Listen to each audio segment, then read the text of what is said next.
অৰ্জন কৰে।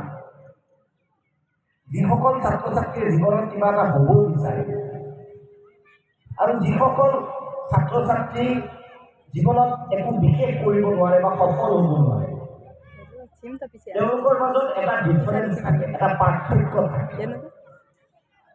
এই পাৰ্থক্যটো কি জানানে?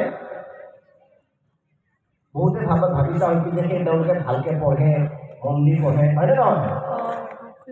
নহয়, মন দি পঢ়িলে মানুহ সফল হ'ব নোৱাৰে। কেৱল 100ৰ ভিতৰত 90-95 পালে মানুহ সফল হ'ব নোৱাৰে। মানুহ সফল হ'বলৈ, বিশেষকৈ ছাত্ৰ ছাত্ৰী ভৱিষ্যত জীৱনত সফল হ'বলৈ এটা ডাঙৰ বস্তু লাগে, সেইটো সপোন দেখাৰ সাহস। যি ছাত্ৰ ছাত্ৰীৰ সপোন দেখাৰ সাহস আছে, ডাঙৰ সপোন দেখাৰ সাহস আছে, সেই ছাত্ৰ ছাত্ৰী জীৱনত সফল হ'ব, তাৰ নিশ্চয়তা আছে, তাৰ গেৰেণ্টি মই আজি দি যাব পাৰোঁ। কেৱল চকুত ডাঙৰ সপোন লাগিব, আকাশ চোৱাৰ হেঁপাহ লাগিব।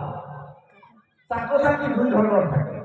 তোমালোকে কোনোবাই হায়াৰ ছেকেণ্ডেৰী পঢ়ি আছা, মই যদি সুধোঁ যে তোমালোকে হায়াৰ ছেকেণ্ডেৰী কিয় পঢ়ি আছা, বহুতে উত্তৰ দিব বা যিসকল 8ত পঢ়ি আছা, 9ত পঢ়ি আছা, পিছফালে যিসকল ছাত্ৰ ছাত্ৰী আছা, ধুনীয়াকৈ টাই চাই পিন্ধি আহিছা, মই যদি সুধোঁ যে তোমালোক কিয় পঢ়িব আহিছা,